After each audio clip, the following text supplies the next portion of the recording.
¿Existen los roles de hombre, mujer u otros? Y la pregunta es, ¿existen? Y puede ser medio como así extraño preguntar si existen porque los vivimos, los vemos, los experimentamos, pero quizás vale la pena preguntarnos si desde diferentes perspectivas estos roles se viven de la misma manera o tal vez son algo que está dentro de cada quien y es subjetivo y entonces pues no existen como tal. Tu mamá sí te dijo toma este papel de mujer porque ella tenía un papel de mujer. ¡Ay, otra vez! Y justo creo que el concepto de roles nos ayuda a salirnos de esta como jaula a veces como muy fuerte del género dicotómico, ¿no? Yo como mujer pansexual te tienen que gustar todo y tienes que, pues ya sabes cómo escoger, ¿no? Así como si eres bisexual solo te tienen que gustar estos, si eres lesbiana estos y... Para mí, ser hombre es lo que yo vi que hizo mi abuelo, lo que yo vi que hizo mi papá, lo que yo vi que hizo el papá de mi mejor amigo cuando éramos niños. Recuerda que las opiniones de nuestros invitados no reflejan la postura de Perspectiva 3.0. Todas las opiniones emitidas son responsabilidad de quien las emite.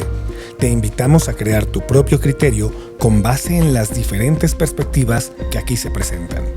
El contenido de este video no sustituye de manera alguna el consejo, diagnóstico o tratamiento profesional de ninguna condición médica o psicológica. Siempre busca ayuda profesional cuando la necesites. Qué bueno que estás aquí en este tu quinto episodio de Perspectiva 3.0.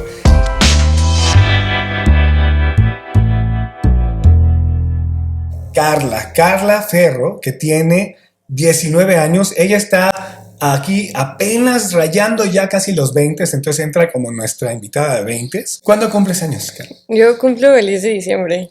Ah, este año. Sí, este año. Ya, este año cumple 20, así que entra.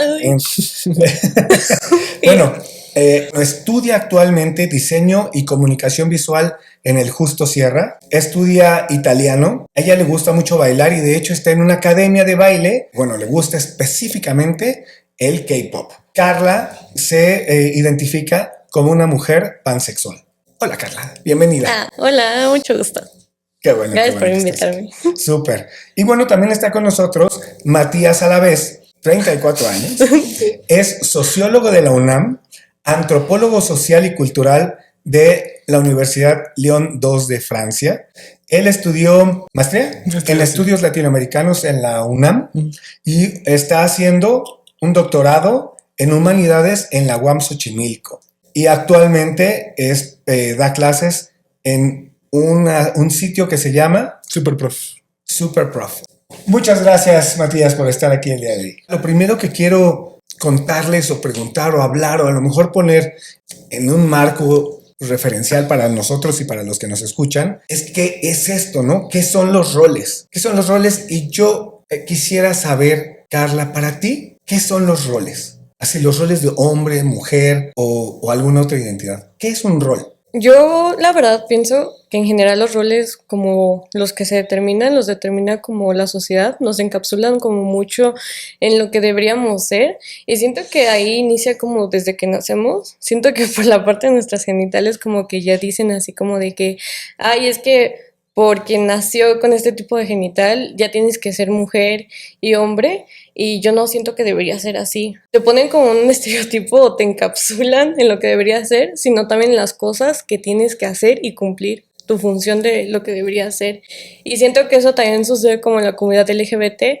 Yo como mujer pansexual te tienen que gustar todo y tienes que... pues ya sabes cómo escoger, ¿no? Así como si eres bisexual, solo te tienen que gustar estos, si eres lesbiana, estos, y no siento que eso sea malo porque nos dan como una identidad, pero es malo cuando ya lo llevan como al extremo. Y siento que regreso un poco a la parte de, pues cuando naces, te determinan como tu rol de género solo por tu genital, porque nací mujer, tengo que cocinar, tengo que estudiar como una carrera, pues en teoría que no es... como por decirlo así, muy masculina, así como pues las mujeres que estudian ingeniería. Hay muy pocas mujeres que estudian ingeniería. En el caso de los hombres, pues que no deben de llorar, que no deben, tienen que ser el sostén de la casa, tienen que ser el sostén de todo, cuando pues no debe de ser así. Puede ser de otras maneras.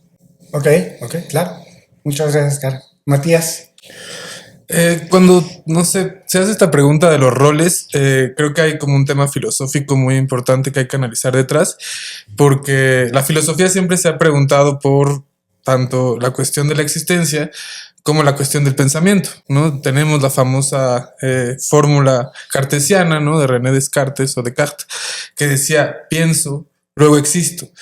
Y a partir de eso vale la pena preguntarnos si esa afirmación nos sirve o no nos sirve para vivir en este mundo. Es decir, si creemos que lo que pensamos existe independientemente de que existamos, o si pensamos lo que pensamos porque existimos en un determinado contexto, en un determinado lugar. A ver, déjame, lo traduzco un poquito. Claro. Porque sí, justamente creo que esa es la pregunta. Es decir, la cosa existe independientemente de que yo la piense. Es decir, yo soy hombre antes de pensar en ser hombre, o primero soy hombre y luego lo pienso. Y luego habría que ver qué significa eso de ser hombre. Pues sí, justamente desde la sociología se hace una respuesta como en contraposición a la idea filosófica, definiendo que la sociedad, que es quien nos va a aportar estas normas o estos roles, ¿no? Estas estructuras, estas cajitas donde nos tenemos que meter o saber si estamos adentro o afuera, pues ha existido desde antes de que existiéramos nosotros, nosotras, nosotres, ¿no? O sea, y entonces cuando llegamos a este mundo, llegamos a un mundo donde hay una serie de ideas, de reglas, de formas de hacer las cosas, pero a veces pareciera que esas formas, esas reglas son iguales en todos lados y han sido iguales siempre. Y cada vez más nos podemos dar cuenta, y creo que eso es lo que ha ido cambiando cada vez más con el paso del tiempo, que no es así, ¿no? Que para que una sociedad se mantenga estable se tiene que decir a sí misma que las cosas son de la manera que son porque así han sido siempre, pero en realidad esto es una especie como de cuento de hadas, ¿no? Como una especie de fábula que nos sirve para seguir avanzando. Los roles le funcionan a la sociedad a partir de que estructuran a las personas, ¿no? ¿Y para qué le sirve a la sociedad estructurar personas? Pues depende de cada sociedad, ¿no? O sea, cuando una sociedad necesita que la población crezca, pues es importante fomentar la unión familiar, ¿no? Que la gente esté junta y que eventualmente se reproduzcan, y fomentar esta parte que podríamos asignar a la cuestión más biológica de la reproducción. Cuando una sociedad ya está en su tope de población, quizás el incentivo es lo contrario, ¿no? O sea, como el individualismo, mejor tener mascotas, que es algo que también vemos que está ocurriendo hoy en día. Desde esta perspectiva, a veces el problema es que no queda mucha posibilidad para pensar que las personas tienen una posibilidad de ser algo más allá de las cajas o las estructuras que la sociedad les tiene. Y yo me preguntaría, en este tema, desde mi punto de vista, mi perspectiva acerca de los roles, es que normalmente cuando hago la pregunta, ¿para ti qué es ser hombre?, recibo respuestas diferentes. No suelo recibir respuestas idénticas de muchas personas, y entonces es cuando viene a mí la pregunta. Entonces el rol, este rol que estamos hablando, la cajita que define la sociedad, ¿cuál es? ¿La que me dice la persona A, B, C o D? ¿O es la que yo acumulo de todo lo que escucho? No sé si me explico. Yo escucho en primera instancia, cuando soy pequeño, escucho a mis papás o a mis cuidadores primarios. Y luego ellos me dicen una idea, pero son dos personas y es la suma de esos dos lo que yo escucho. No solo escucho, o a lo mejor tres personas, o a lo mejor una persona, la vida de cada quien es distinta, pero yo voy armando mi rol a partir de lo que escucho de dos opiniones. Vamos a poner eso como un genérico, ¿no? Que son dos. A lo mejor son, hay muchas configuraciones familiares, pero vamos a imaginar que son estos dos. Y entonces, para mí, ser hombre es lo que yo vi que hizo mi abuelo, lo que yo vi que hizo mi papá, lo que yo vi que hizo el papá de mi mejor amigo cuando éramos niños. Ser hombre es, y lo que yo vi incluye las cosas buenas y malas, ¿no? Si yo vi que mi papá, cuando yo tenía 3 años, era alcohólico y golpeaba a mi mamá, para mí eso entonces es ser hombre, ¿no? Eso está en mi rol y eso es lo que debe ser. O a lo mejor eso es lo que es, aunque no deba ser. Entonces, el deber ser, que tú decías, Carla, hace ratito, el deber ser no es solo eso el rol. El rol es también lo que es, aunque no deba ser.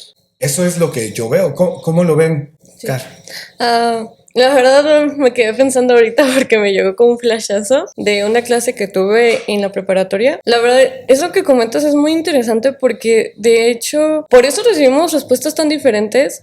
Porque nadie sabe lo que es ser mujer. O sea, yo a mis 19 años, yo no sé lo que es ser mujer todavía. Cuando estaba en la preparatoria, tuvimos como un debate acerca de eso sobre, pues no tanto rol de género, pero quién determina como qué es el rol supremo, por decirlo así. O el rol supremo, ¿qué quieres decir? O sea, lo que quiero referirme con esto es que siempre se ha visto como que los hombres son como los que están hasta acá y las mujeres son las que están hasta acá. Por un ejemplo, los blancos con los negros o los españoles así con nosotros. Realmente se determina la persona que es como lo fuerte porque vemos vulnerables a los demás. Pues vemos inferior a alguien más si es diferente a nosotros o diferente a lo que nosotros hacemos. Pues no tiene que ser así. Y siento que ahorita con los roles de género se ve eso. Es curioso porque en diseño estábamos estudiando cómo se acomodan la publicidad y los textos de todo eso. Me di cuenta de que en muchas revistas de diseño, en muchas revistas de publicidad, en muchas revistas de comerciales y todo eso, siempre ponen a los hombres arriba y a las mujeres siempre las ponen abajo. Es muy interesante lo que dices y a mí me parece muy, muy relevante que desde tu perspectiva tú veas este dominio, esa como supremacía, ¿no? En algunos roles. Y a mí me parece que se ha visto en muchos momentos de la historia como el no meterte dentro de la casilla, ¿no? Lo que platicábamos, me hace a mí que tengo el poder, quien sea que tiene el poder, perder el control. O sea, yo te puedo controlar mientras sepa qué piensas, mientras sepa cómo eres, mientras sepa qué vas a hacer si yo hago X o Y. Y es como si entrenas a un perro. Si yo tengo un perro que no sé qué va a hacer cuando yo le diga siéntate, pues estoy perdido, pero si sé que cada que yo diga siéntate se sienta, entonces pues ya me siento más cómodo con este perro. Pero ha pasado con pues las conquistas, los dominios, las religiones, sí, el poder. Y creo que lo que importa aquí es el rol. Entonces, es determinado por el poder, cualquiera que este sea. O sea, el poder determina el rol para perpetuar su poder. Sí, la verdad. Es lo que tú decías, sí, ¿no? Es lo que yo digo, sí. Okay. Porque, pues hablando como un poco de la biología, en la biología los hombres son más fuertes que las mujeres. Por lo tanto, como que se supone, entre comillas, que pueden hacer más cosas que nosotras, pero eso no es cierto. Pero sí, así como lo dijiste, como lo mencionaste, eso es lo que quería dar a entender, porque justamente regresando como a esta parte del debate, como la gente sabe como la vulnerabilidad de la otra persona, pues impone ese poder sobre esa persona. Porque, por ejemplo, hablando como de lo que mencionabas de los perros, pues un perro no te puede decir así como de que, ay, me duele o así. Entonces, no, te puede dar una mordida. Te da una mordida, pero pues obviamente hay perros que nada más andan así como tristes, andan están así. Están controlados. Sí, están controlados, precisamente, están controlados. Y eso se debe por un poder porque yo como humano, pues le puedo hacer algo. Y el perro probablemente lo único que haga va a ser morderme, pero de ahí en fuera no va a poder hacer nada más. Y siento que así sucede como pues, yo lo pondría en duda, Yo lo pondría en duda. Sí. Hay perros que me pueden matar. Y no lo hacen. Sí. ¿Qué onda, Matías? ¿Tú cómo lo ves? Pues creo que está bueno, ¿no? Creo que es buena o sea, como pensar en esto que decía Carla del deber ser, porque el deber ser siempre plantea una direccionalidad de, como decías, el poder, ¿no? O sea, cuando hay un deber ser, hay un comando que se está dando desde un punto hacia el otro que está diciendo cómo tendrían que ser las cosas. Y a veces, cuando hablamos de ese poder, se vuelve algo como muy etéreo, como algo que está por todos lados, pero que no necesariamente identificamos bien. Y justo creo que el concepto de roles nos ayuda a salirnos de esta como jaula a veces como muy fuerte del género dicotómico, ¿no? Del género partido en dos, que tiene como una relación específica con un deber ser como judeocristiano, ¿no? Del poder de la Biblia o del poder de unas escrituras en donde está definida esta relación que más allá de la biología que señalas, está ahí, ¿no? El hombre como el ser superior y la mujer como su apéndice, ¿no? En esta idea de la costilla y todo esto que viene como de la idea de Adán y Eva, el paraíso, el infierno, todo esto que podemos encontrar en estas grandes construcciones religiosas de poder poder que están desde la Torá o el Antiguo Testamento hasta pues, las 3 grandes religiones del mundo. Comparten esta idea que podríamos definir como patriarcal, misógina, y que definitivamente es un poder de un deber ser que define cómo deben actuar hombres y mujeres. Pero creo que además, cuando pensamos la idea de los roles, nos podemos salir de esto porque el rol también lo podemos ver como un papel que alguien tiene en una obra. Entonces, si pensamos en la obra escrita, en las escrituras, en estos papeles sagrados, pues está muy claro el rol que hay que desempeñar. Pero hoy en día podemos ir mucho más allá de eso y asumir que las personas llevamos a cabo múltiples roles en distintos contextos, ¿no? O sea, justamente si pensamos, por ejemplo, en el padre de familia clásico, ¿no? De este mundo como de los 50, de honey, ya vine, está la cena lista. O sea, ese es un rol que está jugando una persona, pero sabemos que esa misma persona en el trabajo no necesariamente está jugando el mismo rol patriarcal de el cazador-recolector, o quizás en su trabajo es una persona sumisa, ¿no? Y entonces quizás esa misma persona tiene una segunda o tercera vida donde tiene otro rol, ¿no? Entonces... Sí, donde juega fútbol con sus amigos. Exacto, ¿no? Y es el capitán. Y ahí sí, porque en la casa nadie le hace caso, aunque llegue y diga, ya está mi cena, pues no está la cena, ¿no? Entonces, creo que el punto de los roles a veces nos ayuda a pensar esto de la identidad mucho más allá de solo como 2 posibilidades, ¿no? Sino como el ubicar en determinado contexto cuál es la obra que se está escribiendo, si ya está escrita, y si solo estamos entrando a una representación en la que tenemos que jugar un papel que ya está definido desde hace mucho, o si eventualmente estamos entrando en un lugar, en un espacio de acción donde los roles todavía están por definirse.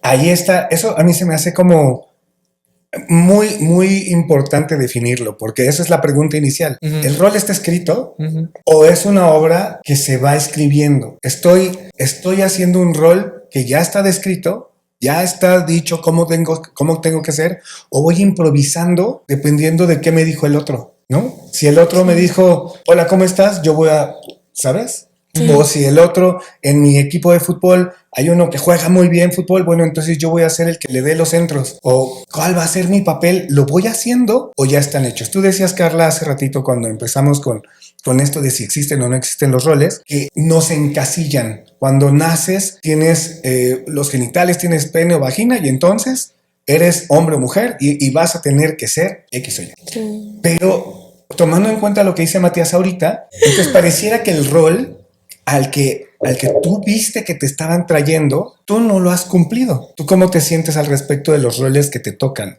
¿Te han tocado? ¿Los has construido? ¿Cómo son los roles para ti hoy en día? La verdad es que antes de responder la pregunta, me dio, la verdad, un nuevo punto de vista así... Porque de verdad, o sea, mis 19 años de vida como que no me habían dicho esta parte y pues, o sea, creo que sí, pero jamás como directamente, y la verdad eso me sorprende mucho, la verdad me diste como un nuevo punto de vista y eso me sorprendió mucho. O sea, todavía estoy joven, todavía aprendo muchas cosas y pues de eso se trata igual, como que tú quieras recibir toda esa información. Pero tu voz vale mucho, ¿eh? Gracias. Aunque seas joven, lo que tú ves y lo que tú percibes es súper valioso. Gracias. Y creo que en este tema de los roles, parte de eso es que se minimiza mucho la voz de los jóvenes por no tener tanta experiencia. Pero lo que ellos ven con ojos frescos es muy diferente a lo que podemos ver los que tenemos 40 o más, porque ya lo tenemos muy definido todo. Sí, igual siento que pues como somos diferentes generaciones, pues obviamente esos roles se van cambiando. Lo puedo preguntar a mi abuelita y pues ella me diría así como de que no, pues es que pues a mí eso es lo que yo veía y pues esto era la publicidad que yo tenía, y lo puedo preguntar a mi papá y también me diría otra cosa diferente y pues yo estoy viviendo otra cosa, porque obviamente igual como que la sociedad va cambiando y esto pues se va moviendo, ¿no? Cuando estoy en mi casa, como no me impusieron como este tipo de rol, por decirlo así, como de lo que estábamos hablando de, pues mi papá me dice esto, mi mamá me dice esto, pues yo realmente siento que creé mi propio rol de, así de, pues yo voy a hacer lo que yo quiera porque no me importa si soy hombre o mujer. Si yo lo quiero hacer, lo puedo hacer. No porque me determine la sociedad que tengo que hacer esto solo porque soy mujer o solo porque pues mi papá es hombre, pues lo tenemos que hacer o cumplir. Pero lamentablemente por eso me refería a un nos al inicio, por decirlo así, la sociedad, porque aunque mi papá Aunque mi papá y mi mamá no me hayan impuesto como esta parte, entre comillas, como de los roles, lamentablemente en la escuela y en la sociedad sí, porque era así con cara de... ¿Cómo te han impuesto en la escuela, por ejemplo, el rol? Me lo han impuesto, por ejemplo, como cuando necesitábamos libros y siempre decían, traigan a los hombres más fuertes para cargar los libros. Y yo siempre me ofrecía porque pues yo decía, pues si yo lo puedo hacer, pues yo lo voy a hacer, ¿saben? Pero aquí quiero indagar un poquito. Sí. ¿Tú lo hacías porque te molestaba que dijeran que los hombres son más fuertes? ¿O porque te nacía decir, yo sí puedo? Porque me nacía decir, yo sí puedo. Porque yo siempre he pensado, no importa si eres hombre o mujer, tú puedes hacer las cosas, o sea... Pero si no importara, no te importaría. Sí. Pero te importa. Sí, me importa. Entonces sí importa. Sí. ¿Sí me explicó? Sí. O sea, sí te importa, pero te importa al revés de como se dice que es. Sí. O sea, por ejemplo, dicen que los hombres fuertes cargan. Si no importara, no te importa. Que cargue quien quiera, ¿no? pero si te importa, entonces tú hacías una acción, te motivaba a tomar acción, sí, y a demostrar o a hacer algo para decir qué. Sí. Para decir qué, dime.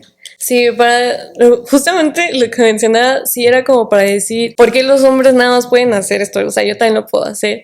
Y justamente, sí, efectivamente sí me importaba, porque pues como yo en mi casa jamás hubo esta parte de pues mi mamá es la única que tiene que cocinar, sino que pues yo también veía que mi papá lo hacía y pues yo decía pues los dos podemos hacer este tipo de cosas. Sí me molestaba esta parte cuando salía obviamente pues de mi burbuja, porque pues aquí también voy a hablar como de mi burbuja, como del privilegio, porque por decirlo así yo tuve como el privilegio de que pues mis papás no me impusieron como esta parte de un rol, pero al mismo tiempo ellos dos no cumplían como su rol, por decirlo así específicamente. A ver, ahí sí ya me volaste la cabeza. Porque dices que tus papás no te impusieron un rol, y lo que yo estaba pensando en ese momento es, pero seguramente, pues dentro de su obra de teatro que decía hace rato Matías, ellos cumplían un papel. Sí. Pero dices que no lo cumplían. No. A ver, ¿cómo podían estar en esa obra y no cumplir su papel? O sea, tenían un papel. Sí. A lo mejor no era el papel... El papel que todos piensan que van a tomar. Ajá, pero tenían un papel. Tenían un papel. Wow. Es que sí me vuela mucho la cabeza. Es que sí me vuela mucho la cabeza porque ya me estoy dando cuenta de verdad es muy impresionante todo esto. Para los jóvenes allá afuera, pues ustedes sigan aprendiendo, ¿eh? Pero es que igual se me vienen muchas cosas y pues ya me extiendo, ¿no? Pero precisamente como de lo que estamos hablando de la obra de teatro, sí tenemos un papel, pero más bien no tomamos el papel que la mayoría piensa que vamos a tomar. Por lo que decían, o sea, en mi casa, sorprendentemente, mis papás no tomaban el papel que todos piensan que van a tomar. Así como mi mamá ama de casa, mi papá el que trae el dinero, el alcohólico, el que todos piensan, ¿no? Así como el de Family Guy, que pues se golpeaba y todo eso. No, o sea... tomaban su propio papel de decir así como, pues yo puedo cocinar, mi papá puede cocinar, mi mamá también puede cocinar, o sea, mi papá sabe coser, o sea, me da risa eso porque hablando... Qué chistoso que te dé risa, ¿no? O sea, te hace el cortocircuito, ¿sí? algo en tu papel descrito y en lo que hace tu papá, sí. Algo no está igual. La verdad es que sí me da risa porque precisamente como lo que hablaba, pues en mi casa no me dijeron que toma este papel de mujer, pero en la escuela sí. Entonces cuando mi papá te voy a hacer tantito a tu cabeza de explosión. Tu mamá sí te dijo toma este papel de mujer, porque ella tenía un papel de mujer. Y sí. Ese es el papel que sin decirte estaba haciendo que en tu mente jugara como modelo. Sí. Si era tu cuidadora primaria tu mamá, entonces ese fue tu modelo de esa mujer. Sí. ¿No? Sí. ¡Ay, otra vez! ¿No? Qué chiste. Es que yo siento que, o sea, hablando como de la vida en general, siempre hay cosas que me sorprenden mucho porque igual como joven, o sea, como jóvenes, casi como si fuera un niño, absorbo las cosas como esponja y ya como medida en la que voy creciendo, pues esa esponja simplemente pues la puedo exprimir y puedo ver como todas las cosas como que absorbí. pero yo decido cómo ahora yo las voy a tener. Y es como de lo que estábamos hablando ahorita de que me están explotando mucho Eso la es llegar a los mente. 20, ¿eh? Eso que acabas de decir, eso es llegar a Y los yo, 20. no, me va a dar ahí algo de... Cuéntame, Matías. Pues Es que sí. Bueno, nada más quiero acotar tantito sí. lo que tú decías para que de ahí te arranques tú. A mí me parece que eso tú decías, como la mayoría piensa, como, creo que no es tanta mayoría la que vive los estereotipos. Ujú. Porque eso que tú dices son como los estereotipos de cómo es la familia. Sí, Pero hay tanta diversidad de modelos familiares y de formas que yo creo que es bien poquito el porcentaje de gente que vive exactamente el estereotipo. Tú que nos estás viendo ahí, dale, a ver, escribe. ¿Tú qué crees? ¿O tu vida fue como el estereotipo? El estereotipo que tú tengas, yo no te voy a plantear cuál es el estereotipo, pero tú tienes un estereotipo de cómo es la familia. ¿Tú viviste un estereotipo o tu familia también era diferente?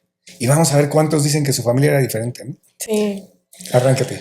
que se me hace muy interesante ahorita que Carla decía lo de Family Guy, que, o sea, como los referentes que al menos nuestras generaciones han tenido vienen de la televisión, ¿no? Y los Sí. estereotipos están formulados a partir de estas como imágenes que vemos constantemente en o que veíamos en este aparato, ¿no? Porque hoy en día ya creo que la televisión está teniendo menos peso en esta producción de estereotipos y quizás las redes sociales. Pero antes, o sea, si nos vamos a cuando no había televisión, no había electricidad, seguían habiendo estos estereotipos, ¿no? Y había otras como fuentes de dónde se sacaban, ¿no? Por ejemplo, a mí me gusta mucho cuando trabajo el tema de género y de los roles, usar esta película de Disney, no es promoción, de Mulan. ¿No? Porque. Bueno, pero que los patrocine una. Ah, Digo, sí. si cae la lana de eso. Ay, demanda, ¿no? Por copyright. No cae mal. Pero justo creo que nos plantea una idea interesante de dónde vienen estas formas de estos roles que, o sea, cuando decías que los hombres más fuertes hagan tal trabajo, Ay, sí. a mí como que me llegaban mis traumas mis recuerdos de Vietnam, de la primaria y la secundaria, cuando se decía eso, pues yo no era físicamente ese hombre fuerte, ¿no? Y de hecho en la primaria, o ese niño fuerte, en la primaria tengo como el recuerdo muy claro de que la mayoría de las niñas eran más grandes físicamente que yo, ¿no? Entonces Claro, cuarto, quinto y sexto de primaria, las niñas son más grandes y fuertes. y es el momento, Sí. y es uno de los momentos más fuertes de definición de este tipo de identidad de género, ¿no? O sea, son donde estás como o sea, recibiendo todos estos referentes y tratando de agarrar y decir, bueno, entonces a mí me van a gustar los coches o el fútbol o no, o voy a ser dark o yo qué sé, ¿no? Pero empieza a esta edad, No ¿no? era al Valencia. Ajá, o no, me va a gustar la Champions, o no, me voy a enojar cuando cambien Te el tiene que sistema gustar de el fútbol. juego, etcétera, ¿no? Pero entonces ese tipo de cosas creo que van cambiando con el tiempo y es importante también que nos demos cuenta de cuáles son estos referentes que conforman los roles, ¿no? Y cuáles han estado ahí siempre y cuáles son sus orígenes, ¿no? Entonces a mí como que Como la fuente del Ajá. referente. Sí. Sí, porque a mí como que creo que es importante mencionar que en los tiempos actuales el rol mujer ha empezado a potenciarse, a abrirse, a desdoblarse en muchas posibilidades. Y creo que el rol hombre cada vez más se ha quedado como ensimismado y ha generado, creo que cada vez más situaciones problemáticas, ¿no? Justamente porque creo que, pensando en este referente de Mulan, el referente que siempre ha estado como marcando la identidad y el rol básico o el rol primordial de ser hombre está ligado con esta idea de la fuerza y la violencia y el poder, ¿no? Entonces, muchas veces en determinados como esquemas, el ser hombre está definido en quién es el más violento, quién es el más poderoso o quién ejerce como más fuerza sobre un grupo, ¿no? Wow, nada más ahí tocar el tema de violencia me parece que es muy sensible y además creo que sí tiene una alta participación en la definición de los roles. Sí. Porque estereotípicamente la violencia está en manos de los hombres. Sí. Sin embargo, yo tengo que decir que en este desdoblamiento del rol mujer también está cargado de violencia. Sí. Es el derecho a ser violento. Y creo que no, o sea, deberíamos cuidar, desde mi perspectiva, que la violencia no debería estar en manos del rol, sino como una función del humano. ¿Me explico? O sea, Sí. funciona para proteger, funciona para defender y se necesita la violencia a veces. Sí. No estoy satanizando a la violencia per se, pero no creo que debiera estar sujeta al rol. Y hoy veo que muchas mujeres, en su afán de decir yo también puedo cargar los libros pesados, dicen yo también puedo ser violenta. La verdad, ahí te interrumpo un poquito. No, todo lo que porque- quieras, ¿eh? Y Este yo- es tu podcast. Y yo le quito el micrófono, ¿no? Me paro y le quito el micrófono. Dale, Carla. Pero hablando como de esta parte de la violencia, hay un libro, no es promoción, que creo que se llama Cartas a mi mamá. Las mujeres también hacen violencia, pero no es violencia física, es violencia mental. Y la verdad, la violencia mental a veces, no porque minimice algo, tampoco es eso, porque yo la verdad he visto muchos casos de mujeres sobrevivientes como a esposos que las golpeaban y pues igual se me hace como algo triste, porque hablando un poco como de esta parte como de lo que nos enseñan, la parte de que, ay, es que me pega porque me ama, eso también está mal. Las mujeres tienden a hacer más violencia emocional y mental que física. Eso también duele y duele mucho porque no entiendo por qué me hace esto a mí si se supone que me ama. Hablando como de esta parte del libro de pues metiendo aquí un poco las mamás y las personas que tienen mommy issues, porque los Señoras, ¿mommy issues? y yo, tú. Porque pues es así como no, pero sí, porque es así como de no entiendo por qué mi mamá me hace este tipo de violencia, porque no es una violencia física, es violencia mental, pero aún así te duele. Y en las mujeres está mucha parte, esta parte del estereotipo de, es que es violencia mental, y en los hombres, como mencionábamos, aquí metiendo como un poco esto, es violencia física, y las dos Voy a están poner mal. aquí un paréntesis para darle entrada a Matías con esto. Claro, claro. Violencia mental y violencia física, yo creo que es parte del estereotipo también. Sí, Porque los hombres también hacen violencia mental, mental. y también lo hacen tanto con sus parejas Sí. y este tipo de violencia donde no te dejo hacer nada Ujú. y sin mí no vales, ese también está y está muy rudo. El gaslight. Y entonces también las mujeres hacen violencia física tanto a parejas. Sí. O sea, yo he escuchado cada vez más amigos que me dicen, es que me pegó, me dio una cachetada, me aventó un vaso, me dio un golpe con el puño cerrado en el pecho y yo no puedo responder porque a mí me meten a la cárcel. Sí. Y entonces yo no digo que pase más o menos, nada más digo que pasa de las dos formas. Y ahora creo que un punto que es súper importante es recordar la violencia a los hijos, Sí. porque ahí es donde se marca esto que tú preguntabas. ¿Te pego porque te quiero? Es porque mis papás me pegaban porque me querían. Y hay frasecitas muy clásicas como esto me duele más a mí que a ti, pero a ver si es cierto, habría que preguntarle Ay, sí. al chamaco al que golpearon con una mano de este tamaño a comparación del cuerpo del chamaco, Sí. y de muchas maneras, ¿no? O zarandearon, o jalonearon, o le jalaron la oreja, o le dieron un zape. A los niños se les pega y se les violenta muchísimo, con todo el derecho, porque es su mamá, porque es su abuela, Sí. porque es su papá, o porque es, ¿sabes? No Sí. está tan delimitado. Y con este paquetito, toma. Sí. Y yo, Bueno, que, o sea, justamente pensando en esta idea del deber ser, creo que sí es importante ubicar que hay un deber ser masculino que está direccionado históricamente a partir de ciertos referentes muy importantes hacia el hombre debe ser violento, y un deber ser femenino histórico, o sea que no está relacionado con nada que podríamos decir biológico, incluso antropológico, de la mujer, como pensemos en estas frases estereotípicas, calladita te ves más bonita, etcétera, etcétera, etcétera. Pero primero que nada hay que mencionar que los estudios antropológicos que se han hecho, arqueológicos al respecto, han encontrado que esta idea que se nos vendió, que se nos puso mucho en las clases de historia o de prehistoria, de que hay una división sexual del trabajo originaria en el momento de la agricultura, en el que los hombres van a cazar y las mujeres se quedan a sembrar y a cuidar a los niños y hacer la agricultura, es una idea que es más como... como cuando Disney justamente pone a hablar a los animales y los hace hablar y pensar como seres humanos.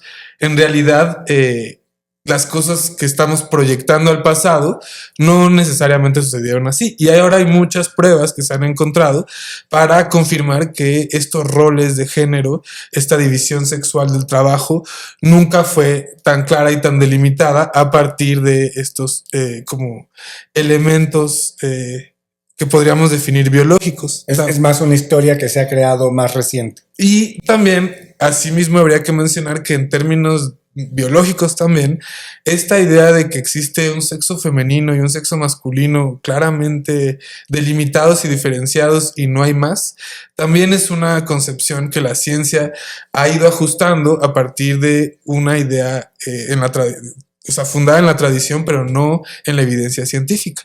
Por ejemplo, podemos pensar que hay personas que no solamente tienen una combinación cromosómica, que es lo que se supone que da el sexo femenino masculino, XY o XX, sino que hay triple X o XXY.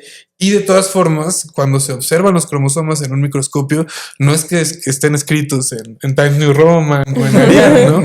Sino que es un científico que está interpretando que algo es una Y y algo es una X. Y si pensamos en los garabatos que hace un médico, es difícil diferenciar entre sus X y sus Y, ¿no? Entonces, para empezar, si ni eso está definido. Esta base, ajá, y eso ha generado, y hay que decirlo, muchas veces violencia hacia los cuerpos de neonatos, personas que acaban de nacer y que en aras de coincidir con un esquema X o Y, hombre o mujer genital, se hacen cirugías con esta idea de, bueno, no se va a acordar o no le va a doler, ¿no? Y es importante. A ver, ¿cómo qué tipo de cirugía? Como cuando no tiene definido un... Cuando hay, por ejemplo, unas gónadas que no es claro si son si hay testículos, si hay un pene. Y lo hacen como, bueno, pues ya vas a ser niño. Sí, o vas a ser niña. Ya. Y hoy sabemos que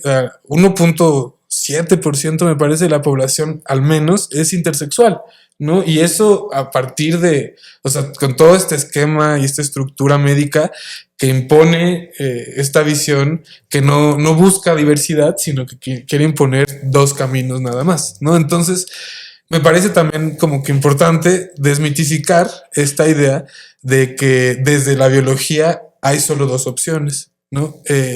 Sino que así como el género, que es una construcción social, también la biología es una ciencia pues que se ha construido a partir de ciertos momentos y progresos de la historia y que ha estado muy relacionada con ciertos tipos de formas de ver el mundo, ¿no? O sea, sin irnos a ejemplos brutales del siglo XIX, podemos pensar en ejemplos actuales, como cuando se hicieron las pruebas de la vacuna del COVID, que después se dieron cuenta que la mayoría de los ensayos clínicos los habían hecho con personas del sexo masculino, ¿no? Y entonces no tenían suficiente información en realidad para saber los efectos que producía en la población del sexo femenino. Y luego eso se aumentó a poblaciones de distintos caracteres como raciales, ¿sabes qué? étnico-raciales. A mí me gusta mucho esta postura que estás hablando porque a mí me gustaría investigar por qué. ¿Por qué se hizo más en hombres que en mujeres? ¿Y por qué se hizo más en blancos que en piel negra o en amarillos o en latinoamericanos? ¿Por qué? Y las respuestas no son tan evidentes porque a veces saltamos a conclusiones como, bueno, pues porque a la medicina actual le importa más hacer medicinas para hombres que para mujeres. O porque a la medicina actual le importan más el norteamericano blanco masculino que la mujer latinoamericana, ¿no? Uh-huh. Entonces, y tal vez no, tal vez fue por disponibilidad, ¿no? Tal vez las justamente las farmacéuticas que corrieron estas pruebas, lo hicieron en lugares, en zonas, donde son esos los habitantes o son esos los que se atreven a ir a esas pruebas. Porque ahí hay otra cosa, ¿no? ¿Quién tiene pues la verdad es que requiere cierta personalidad para ir a correr pruebas con una medicina tan experimental, ¿no?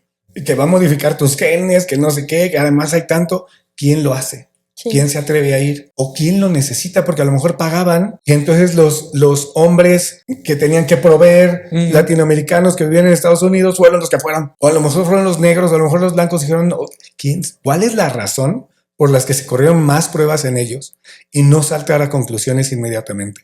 Porque yo he escuchado así grupos que dicen, no, es que la medicina se hace para hombres.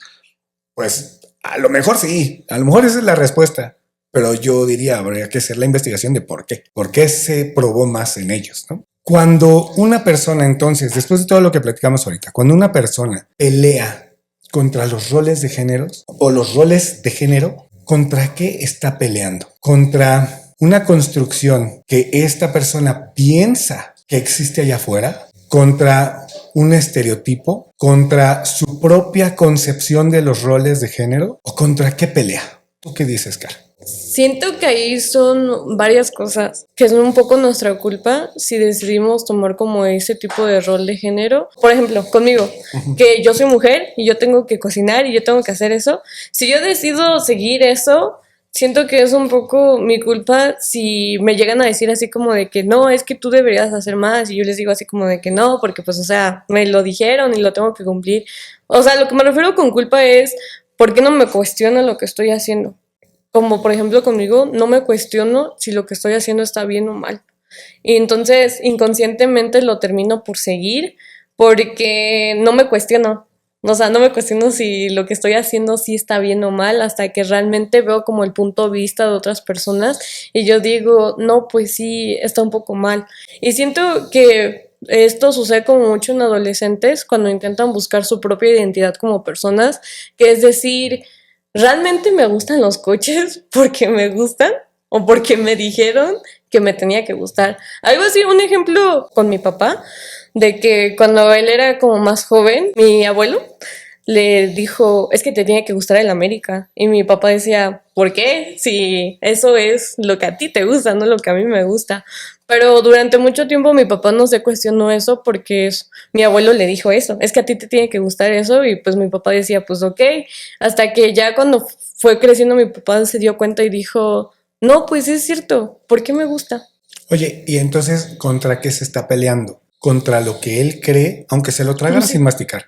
Sí. ¿Pero contra lo que él cree o contra lo de afuera? La verdad es que esa es una muy interesante pregunta porque, o sea, como estoy respondiendo ahorita, yo diría contra ti a veces si no te cuestionas si lo que estás haciendo está bien o mal, o si lo que estás haciendo te gusta o no. O si lo que estás haciendo es porque te lo están imponiendo o porque realmente quieres. Y siento que aquí me tiene un ejemplo muy rápido, es como cuando te dicen, es que tienes que estudiar medicina. Y tú te dices, es que de verdad me gusta la medicina o solo lo estoy haciendo porque mi familia me dice que lo haga.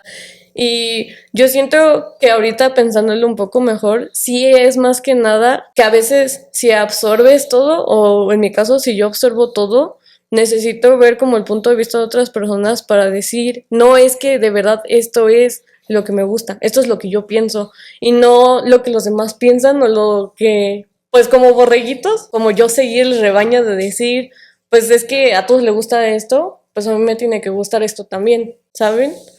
Oye, Matías, y esto que dice Carla, yo creo que así somos. Así aprendemos, aquí sí crecemos. Aprendemos imitando, aprendemos a convivir en sociedad, viendo cómo conviven las personas que nos crían. Aprendemos a funcionar siguiendo. Cuando una persona lucha contra los roles de género, lucha contra eso que uno cree o lucha contra lo de afuera, porque lo que estoy escuchando es luchas contra las creencias que tienes, que contra las que ya no quieres estar, pues, pero lo haces diciendo que luchas contra afuera. No sé, creo que hay un contrasentido, sí. Porque parece que el pleito es contra lo que te imponen quiénes no sabemos, pero lo que te imponen, cuando lo que realmente parece es que estoy luchando contra que lo que hago no está de acuerdo con lo que ya pienso hoy en día. Eso socialmente, cómo se ve antropológicamente, a lo mejor históricamente, eso, ¿cómo lo ves? Pues aquí el concepto que nos ayuda mucho a entender qué va con esto es ideología. Porque justamente la ideología tiene que ver con estas estructuras de pensamiento de las que formamos parte, inclusive sin quererlo o sin aceptarlo, ¿no? O sea, no hay un contrato que firmamos en algún momento, sino que son elementos que interiorizamos a partir de el lenguaje, ¿no? Por ejemplo, un montón de códigos simbólicos que su significado se construye socialmente, pero no es que alguien nos diga como, oye, cuando le das un beso a alguien significa que lo quieres mucho, y si le das muchos besos, lo quieres mucho, mucho, mucho, ¿no? O sea, son cosas que se van aprendiendo, al menos en cuestión, o sea, cuando hablamos de personas con posibilidades de relacionarse, interactuar con el resto del mundo, de lo que podríamos llamar normal, o que se llama normal. Ok, estás tratando de no decir personas que tienen problemas cognitivos. Sí, porque digamos que justamente uno de los elementos que podríamos identificar más clásicos en el espectro autista es lo que se denomina como la falta de empatía o la incapacidad de conectar con con esta red de significaciones que se construyen colectivamente y que no nos tienen que explicar para que nos demos cuenta, ¿no? Pensemos, por ejemplo, en algo que está muy de moda hoy en día, que es esto de las gender reveal parties.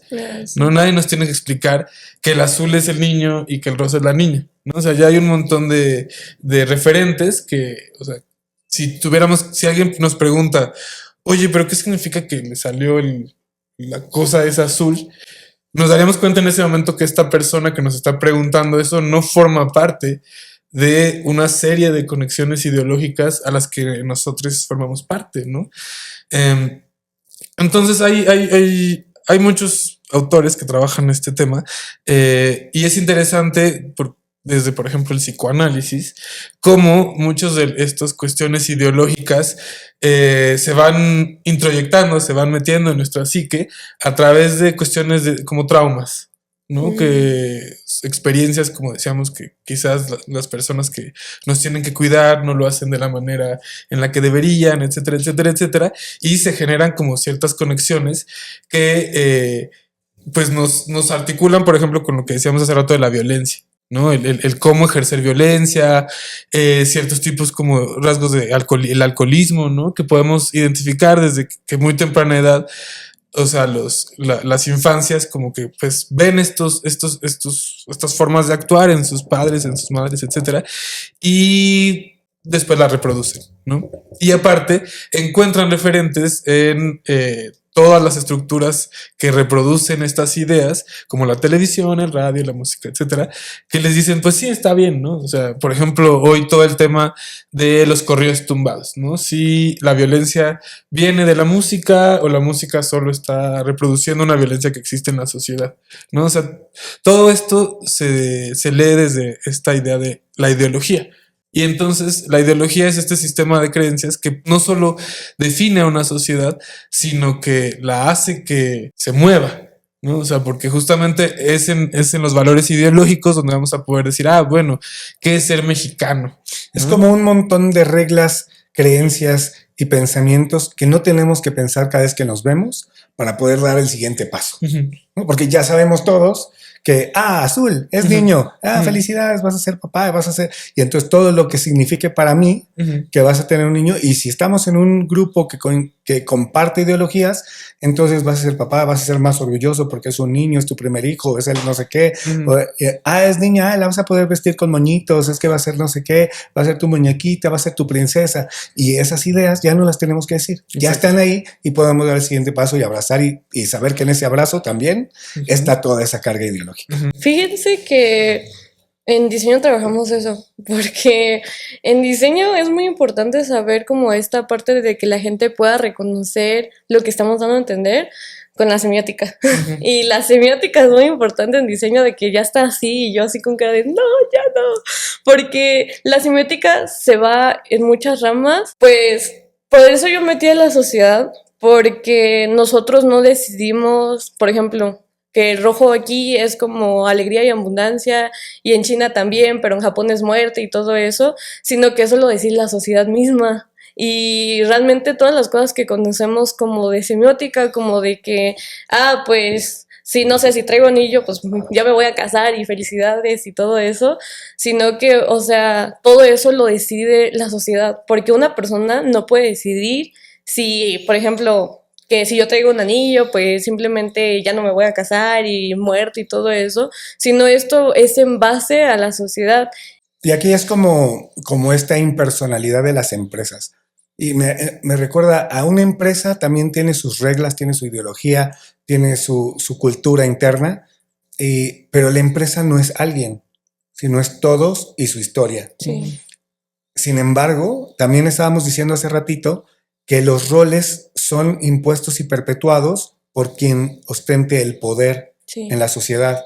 Y entonces, quien tiene el poder, a lo mejor tiene los medios de comunicación, Sí. a lo mejor tiene también la fuerza del Estado, y entonces puede reprimir algunos mensajes y puede exaltar otros. Sí. Tomando en cuenta eso, ¿cómo genera esta definición de roles discriminación en los grupos minoritarios? Los que no se ciñen o los que son más distantes al estereotipo principal. ¿Hay discriminación? Yo la verdad me llegó aquí la idea, porque pues, precisamente eso es lo que pues tratamos mucho como en diseño y no, o sea, no que lo tratemos y que lo divulgamos, o sea, eso también está mal. Siento que nos damos cuenta de eso cuando, por ejemplo, a mí me tocó que cuando era pequeña y a mis papás también les tocó que ir a América se cumplía tu sueño americano, lo mejor de lo mejor, o sea, lo que tienes que aspirar a hacer a tu vida. Y yo siento que aquí sí entra como esta parte de la discriminación, y es que, no, es que me vinieron muchas ideas, pero es que también lo puedes ver mucho en la Segunda Guerra Mundial. Si vas al Museo de Memoria y Tolerancia, te enseñan los pósters que hacían para hacer discriminación a los judíos y a los negros, y proyectaban esta parte de que eso está mal. Eso no es a lo que tienes que aspirar a ser a la persona perfecta, a ser blanco, a ser esto, pero si eres negro judío, eso está mal. Y precisamente como que hacían estos rasgos más obscenos, más malos, precisamente como para decir, es que esto está mal. Y ahí se genera como mucho esta parte de que, pues lo que mencionábamos, si alguien de recursos bajos escucha corridos tumbados, es que ya eres narco, ya me vas a matar, ya simplemente ya sucede todo esto. Y siento que eso se ve mucho cuando los mexicanos como que migran a Estados Unidos, que por alguna razón los americanos siempre dicen, es que un mexicano me va a asaltar. O sea, es que es la misma razón que el nacionalismo que generaba la Segunda Guerra Mundial. Sí. Y hoy están repitiendo frases como Make America Great Again.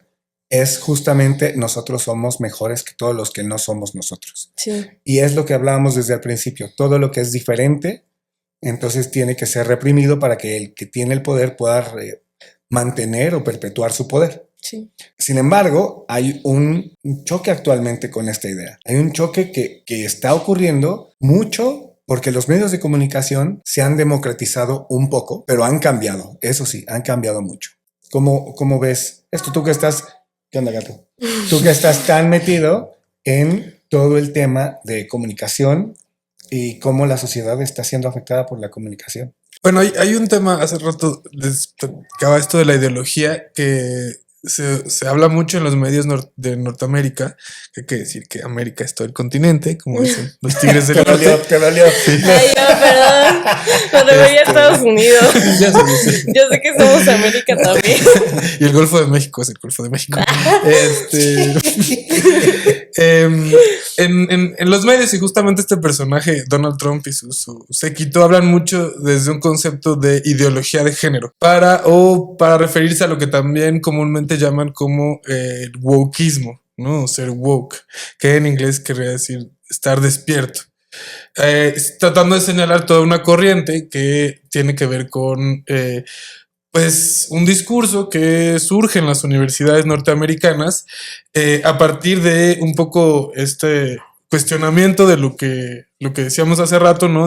O sea, la relación no necesariamente vinculante entre sexo y género, que está definida por ejemplo, decíamos los textos bíblicos, los textos sagrados de múltiples religiones, pero por ejemplo también hoy en día en Inglaterra hace una semana hubo un fallo de la Suprema Corte de Justicia que definía que esto que desde las academias ha sido como desarrollado, que es como el género y el sexo no tienen una relación de como necesaria, quedó definido a partir de la Suprema Corte de Justicia en Inglaterra como que sí, sexo, o sea, la mujer solo se puede definir a partir de el sexo femenino, entendido como la presencia de un útero, unas trompas de falopio, una vagina y una vulva, para beneplácito de personajes como J.K. Rowling, ¿no? Que es definida dentro de esto como configuración del feminismo global como TERF, ¿no? O sea, Sí. ¿Cómo qué? TERF. ¿Qué es eso? TERF significa feminista radical, trans excluyente en español, ¿no? Entonces es una perspectiva del feminismo que defiende esta conexión necesaria entre sexo biológico y género para romper con esta idea que se fue desarrollando desde otra versión del feminismo en la que se considera que la mujer es una construcción de género. Y en tanto constructo de género es una definición individual, ¿no? Famosamente. Y entonces ahí cabe la pregunta que hice hace ratito. ¿Contra qué pelea? Si es un constructo subjetivo, ¿contra qué está peleando? Bueno, en este caso, justamente este fallo de la Suprema Corte de Justicia está peleando contra esta idea de lo que mal denominan ideología de género o wokismo, que define que no hay solo dos géneros, ¿no? O sea, sino que hay un abanico de posibilidades entre el ser hombre, ser mujer, ser una persona no binaria o otras posibilidades, ¿no? Yo quisiera aquí hacer un paréntesis para decir por qué es relevante qué dice la Corte, porque la Corte representa a una sociedad, está representando lo que la sociedad inglesa piensa. Es decir, no significa que es lo que piensa, es la representación en algunos individuos que representan esta sociedad que dicen, ok, vamos a ponernos de acuerdo, ya estamos, ok, esto significa mujer, pero solo nos pusimos de acuerdo y de ahora en adelante hay un texto que dice, un día nos pusimos de acuerdo en que esto significa ser mujer. Y entonces parece que lo que está peleando es, oigan, yo no estoy de acuerdo en lo que se pusieron de acuerdo la mayoría. Y quisiera que la mayoría escuchara mi voz para que reflexionara y dijera, sí es cierto, no es así. Sí. ¿Es así? Bueno, hay un tema que desgraciadamente hay que subrayar en el caso de las Supremas Cortes de Justicia de todo el mundo. Nunca expresan lo que la mayoría de la población quiere, sino lo que un grupo de personas que están definidas como jueces a partir de un sistema que, por ejemplo, en México estamos viendo en estos momentos, que es muy arbitrario y absurdo, que son las personas que tienen en esto que llaman en Estados Unidos los checks and balance, ¿no? Este poder que define cuáles son las leyes, aunque no necesariamente las hace cumplir, ¿no? Sí, yo no sé, y estoy de acuerdo. Y tal vez pareciera que estoy defendiendo que la Suprema Corte se escoja a través del voto popular, pero no estoy haciendo eso. Más bien, lo que quiero decir es que de alguna manera como sociedad nos pusimos de acuerdo para que ellos fueran las personas que van a definir cuáles son las leyes. Sí. La manera en que nos pusimos de acuerdo en que fuera es otra discusión aparte. Pero al final, como sociedad, definimos que tenemos un sistema de justicia así. Sí. Y entonces ese sistema de justicia, a lo mejor definimos que fuera una persona, un rey, el que dice esto es así. O a lo mejor decidimos que es parlamentario. O a lo mejor decidimos que es como en México o como en Estados Unidos, que parecen parecidos, pero no son tanto. Entonces, bueno, pero así como quedamos, ahora el que está ahí en ese puesto dijo que es así. Sí. ¿No? Sí. Ok, nada más porque... Pero es que nos fuimos un poquito porque ya estamos cerca del final y lo que a la pregunta a la que quiero llegar es ¿cómo percibes la existencia de los roles de género en tu vida? ¿Crees que son algo real o una construcción social? En tu vida, Carla, ¿cómo percibes los roles de género? ¿Son algo subjetivo, tuyo, o son algo impuesto por la sociedad en ti? Tus roles de género. Mis roles de los género. Que tú vives. Pues como comentaba durante todo el podcast, yo siento que ahorita a mis 19 años mis roles de género sí están hechos por cómo yo los construí, por cómo yo los estoy viviendo, por cómo yo los veo, pero durante mucho tiempo y siento que aún, así como migajas o poquito, lo estoy siguiendo a base a cómo es la sociedad como me lo dijo o como me lo impuso, y siento que aquí metiendo un poco mi parte de que soy pansexual, ahí mi comunidad, Está bien. y yo, arriba los gays, arriba los homosexuales, ¿Y abajo quién? no, pues arriba, no hay nadie abajo, nadie abajo, Sí, los demás nadie está. todos desaparecemos. Pero por eso digo que pues quedan como rastros de esto, porque para mí, yo ya sé lo que para mí es ser como mujer, pero por ejemplo, cuando yo entré a la comunidad LGBT, yo seguía como borreguito lo que en la comunidad LGBT decían que era ser pansexual. Y no me di cuenta de eso hasta que yo realmente me puse a pensar y dije, ¿por qué me dejo guiar que, no sé, si tengo así, me hago así el pantalón, soy bisexual? O si tengo una bolsa llena de cosas y no puedo encontrar algo, pues soy pansexual. O en el caso de las lesbianas, el estereotipo más chistoso es que tienen que usar camisas de cuadros. De que siempre las lesbianas. Camisa de cuadros, Sí. como leñadoras. como sí. leñador, Sí. timber, no sé qué, timber, vale, te voy a decir. Y, o sea, realmente siento que, pues, eso no es así, o sea, pues yo soy pansexual y pues mucha gente me podrá decir así como de que, no te ves pansexual, y es así como de, y, o sea, soy pansexual y yo sé que no me veo pansexual, pero realmente no me veo pansexual por lo que tú piensas que es ser pansexual, o no me veo porque, pues, o sea, simplemente yo soy como, pues soy yo, ¿sabes? O sea, pues ¿Sabes así soy qué? yo. Me hiciste pensar en un programa de Los Simpsons, un capítulo donde sale Homero y viene un amigo de Marge que es completamente gay Sí. y se hace muy amigo de Homero, pero Homero no se da cuenta que es gay. Sí. Y entonces se empiezan a llevar súper bien y le dice, vamos a llevar a mi hijo a casar para que sepa lo que es ser hombre, porque se está haciendo medio gay. Y entonces hacen un montón de cosas hasta que un día Marge le dice, es que Homero, ¿no te has dado cuenta? Es que no me acuerdo el nombre del personaje, pero él es gay. ¿Y él qué? Pero no puede ser. A mí me gusta la cerveza fría, el fútbol no sé qué, y las jotas locas. Pero creo que ellos lo pusieron así hace 20 años quizás, pero con la idea de humorizar el que pues los gays pueden verse como quieran verse. O sea, no se tienen que ver de un estereotipo. Y hoy estás diciendo que adentro de la comunidad empieza a ocurrir lo mismo. Tú no te ves como pansexual. ¿Qué onda? Pues sí soy, ¿qué? Pero sí sucede mucho, de hecho, o sea... O con la piña al revés en el carrito del súper algo. de hecho... Para ser swinger. La verdad es que es como un popular opinión, o bueno, no sé si es muy unpopular, coméntenme. Pero dentro de la comunidad LGBT ha habido como esta pelea de por qué tenemos que seguir un estereotipo de lo que somos. Y siento que he visto muchas publicaciones de eso como en base como a lo que es ser como homosexual en general, porque no es patrocinio ni nada de eso, ni para atacar ni nada de eso, pero por ejemplo en Modern Family la pareja homosexual que aparece en Modern Family es como el estereotipo muy básico de lo que es ser gay, y no siempre es así. Entonces muchas personas como de la comunidad LGBT, y aquí incluyendo otras personas, latinos, negros, asiáticos, decimos, ¿por qué nos pones este estereotipo de que los mexicanos taco, sombrero y mostacho, y a los asiáticos pues que no pueden ver y todo eso? Y en la comunidad LGBT, ¿por qué un gay tiene que ser muy afeminado? ¿Por qué las lesbianas o siempre las ponen en estereotipo de que son muy masculinas y todo eso? Y pues es así como de, es que no tiene que ser así. O sea, ¿quién es el hombre en la relación? Así, ¿quién es el hombre en la relación? Pues no hay hombre, o sea, ¿por qué? Somos dos mujeres, ¿no entiendes? ¿Por qué dentro de la misma comunidad?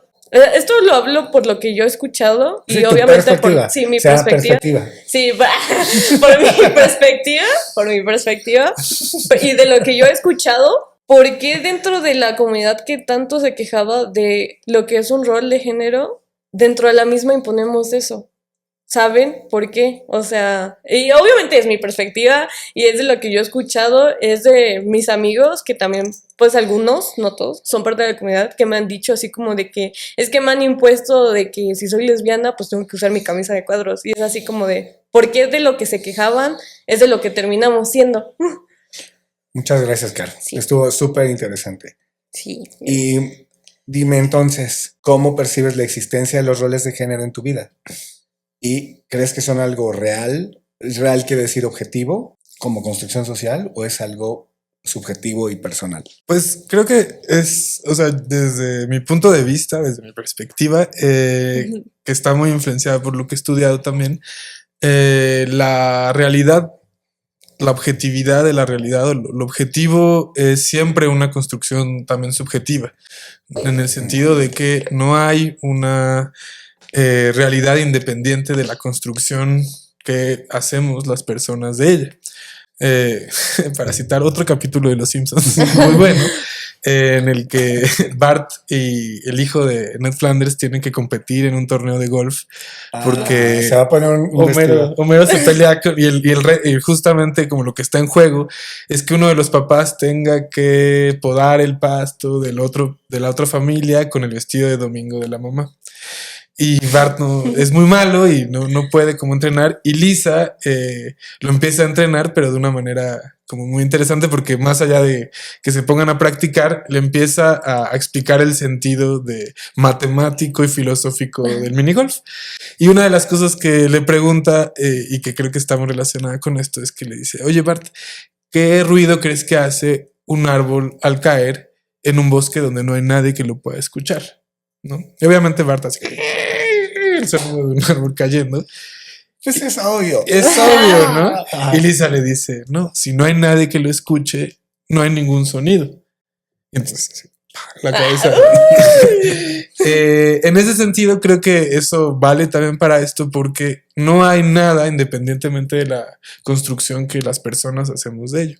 Claro que es muy diferente la construcción que se ha hecho a lo largo de cientos de años o un estado, ¿no? Si ponemos hace rato el ejemplo del Reino Unido, ¿no? De Inglaterra, y los sistemas jurídicos, es muy distinto el deber ser que puede aplicar en una unión familiar, en una casa, donde hay un padre de familia o no, que defina cómo se deben hacer las cosas, a un Estado-nación que tiene todo un sistema jurídico, una policía, un ejército, Poder. una red de instituciones que te dice cómo hacer las cosas, ¿no? Sí. Por otro lado, referíamos esto de la televisión, Modern Family, Family Guy, Los Simpsons, como hay estos estereotipos que están ahí y que, por ejemplo, en el caso de Los Simpsons, podemos ver cómo a lo largo ya casi de 40 años de emisión han ido cambiando, ¿no? Lo que se presentaba a finales de los 80s, principios de los 90s, como lo que la familia típica norteamericana iba a ver y pensar del mundo. 15 años después había cambiado mucho y hoy en día, e inclusive, por ejemplo, el ejemplo más claro es que Homero ya no estrangula a Bart, lo cual a principios de los 90s a nadie nos parecía extraño, a nadie nos parecía excesivamente violento, una forma pésima. Era chistoso. Era muy gracioso y en la mayoría de los casos decíamos, se lo merece, ¿no? O sea, como Se que lo merece. pobre Homero no tiene otra forma de Pues me incluyo. ejercer, ¿no? O Yo sea, cuando era chiquita, yo sí decía, no mames, es que sí se me merece. sí, ¿no? Pequeño ahorita- demonio. Y hoy en día hay esta mentalidad que en algunos definirían como woke, que dice cómo podemos presentar esos modelos sin una crítica al respecto de que eso es eso es una mala forma de ser padre. Y hay quien dice, o sea, justamente uno de los argumentos de Elon Musk es decir, como, ay, se robaron la comedia, ya no se puede hacer chistes. Hay que tener, siento yo, bastante cuidado con justamente dónde están los límites de eso, ¿no? Porque Los límites. sí, porque pensando, por ejemplo, en una serie muy actual como Euphoria, donde se rompen muchos de estos estereotipos, Sí. donde se presentan otras formas de vivir las orientaciones sexuales, hay un personaje muy icónico, que la persona que actúa... ¿Qué es bicónico? Icónico. O sea, que se llama Hunter... la persona que actúa se llama Hunter. No la vi. Y el chiste es que su personaje, pues, está como en el espectro y está basado en la persona, ¿no? Y hay mucho de los guiones que escribió esta persona. Y algo interesante fue que pudo sacar su pasaporte, porque todas estas personas que están actuando están en el umbral de cumplir la mayoría de edad. Y en su momento, creo que estaba la administración de Biden, pudo sacar un pasaporte en donde no se definía que era sexo masculino o femenino. Hoy en día tiene que ir a cambiar ese pasaporte porque ese pasaporte ya no es válido según las nuevas reglas de los Estados Unidos, ¿no? Entonces tiene que definir ahora, a partir de las reglas, si es hombre o mujer, cuando ya se había hecho como esta lucha, ¿no? Entonces, quizás a la mayoría de las personas no les afecte esto, pero hay muchas personas a las que sí también la no posibilidad de definir su género en un espectro y solamente en dos como grupos a los que no se sienten que pertenecen, les pueden traer muchos traumas, ¿no? Sí, claro. Y a veces desde una posición donde no nos hemos encontrado con estos, o sea, como que nos hemos acomodado en las ideologías, en las cajas que nos ha planteado la sociedad, no lo vemos tan problemático porque no hemos sentido, como dicen, lo tupido, ¿no? O sea, sino que nos hemos ido en blandito. Y creo que por eso es importante reflexionar que no existe como esta realidad independiente de las personas y que en ese sentido las personas también podemos cambiar una determinada realidad hacia algo que nos convenga más a la mayoría, ¿no? Muchas gracias, Matías. La verdad es que muy, muy interesante tu perspectiva. Y para cerrar, quiero comentarles la mía, ¿no? Yo cómo veo esto. A mí me parece que sí, que los roles son un constructo que se hace y que cada quien se construye el propio y yo decido cuál es el rol que yo quiero seguir y también yo decido cuál es el rol que creo que la sociedad está promoviendo o que es el más común o el estereotípico donde yo estoy viviendo. Sin embargo, yo no puedo construir algo a partir de algo que no haya visto. Sí. Es decir, todo lo que yo tengo en mí lo vi afuera. Sí. Quizás hay cosas que sumo, ¿no? Yo agarré y era azul y amarillo y ya lo veo verde o no sé cómo se suman los colores, diseñadora, pero eso es lo que quiero decir. O sea, como, sí, sí lo conozco. Rojo y azul y se hace moradito. Sí. Bueno, entonces yo no puedo inventarme un color que no haya visto. Sí. Yo no puedo inventarme una descripción de rol, un ejemplo de rol que nunca haya imaginado, leído, visto en un programa. Entonces, aquí creo que el estar abierto a la diversidad es muy relevante porque me permite hacer construcciones más ricas. Sí. De lo que yo creo, de lo que yo veo, de lo que yo hago. Cuando nos cerramos y pensamos que la diversidad no existe, como es el caso de, pues yo no puedo poner nada en mi pasaporte más que hombre y mujer, quizás estamos cerrando los ojos a la experiencia y por tanto mi constructo va a ser más pobre. Sí. Y tomando en cuenta eso, yo que soy heterosexual, cisgénero, como todos los títulos que se le quiera poner, desde mi perspectiva, 45 años, pienso que es muy interesante que las generaciones más jóvenes puedan tener acceso a más formas de ver las cosas, ¿no? Como lo que platicábamos ahorita contigo, y que tú dices, nunca había pensado que los roles son papeles y que se corren papeles en diferentes circunstancias. Yo no soy pansexual todo el tiempo. A veces soy portera, ¿no? Del equipo de fútbol y a veces soy la que hace las hamburguesas en McDonald's y a veces soy la mejor estudiante de mi clase de fotografía en diseño. Sí. Y ese rol lo vas construyendo al vuelo. Sí, es que me dio risa porque en diseño siempre bromeamos con eso de, vamos a terminar trabajando en McDonald's y que lo mencionaras me dio mucha risa. Me leyó. Pues quiero agradecerles mucho haber venido aquí y antes de cerrar el capítulo quiero saber si tienes algo a lo que quieras invitar a todos los que nos están escuchando, los 3 que llegaron al final de este episodio. Carla, ¿quieres invitarlos a algo? Los invito a que me sigan en mi página, apenas la abrí, es un pequeño emprendimiento que estoy haciendo.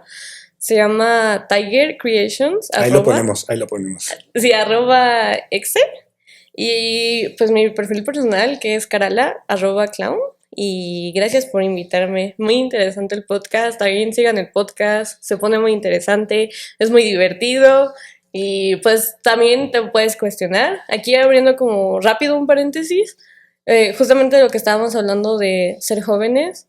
Como mencioné y como mencionaron, no se cierren porque a mí me enseñaron esto, así tiene que ser.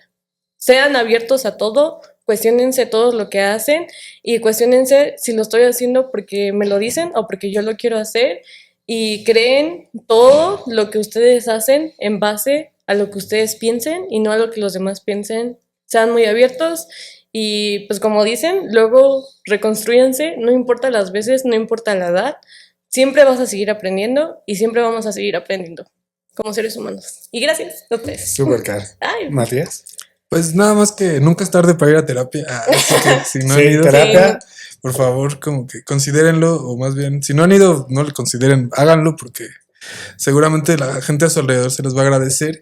Y creo que son esos espacios los que mejor nos permiten hacer esas pausas para reflexionar y preguntarnos qué estamos haciendo. Porque con el frenesí actual de la vida es normal que vayamos y avancemos y sigamos y empecemos a tomar múltiples roles y hacer múltiples cosas sin siquiera habernos preguntado una sola vez por qué lo estoy haciendo. Entonces, si no lo han hecho, pregúntenselo, y si ya lo han hecho, pues síganlo haciendo, porque es un buen camino para pues tener como una mejor perspectiva. Sí. Súper, muchas gracias, Matías. Y bueno, yo quiero invitarlos a que si tienes curiosidad o interés por buscar terapia, tenemos un grupo de terapeutas, entonces escríbeme y ahí yo te puedo hacer unas recomendaciones, te puedo dirigir con algunos terapeutas o con mi terapia también, para que puedas tomar terapia y crecer en tu experiencia. Muchas gracias por haber venido. Perspectiva 3.0 hoy está más rica que nunca porque estuvieron con nosotros Carla y Matías. La semana que viene vamos a tener un tema que va por aquí, entonces si te gustó el tema de los roles, la semana que viene, identidad de género, cómo la recibe la diversidad, y ese tema también está, la verdad, muy cargado de filosofía, de experiencia, de vida y bueno, pues de sus comentarios, porque cada perspectiva cuenta. Escríbenos, cuéntanos cómo lo ves tú, para que podamos hacer más rica la experiencia de todos. Muchas gracias. Gracias. Hasta luego. Si te gustó este episodio, apóyanos con un like, activa la campanita y déjanos un comentario, porque tu perspectiva es la más importante. Nos vemos todos los martes con una nueva conversación en Perspectiva 3.0.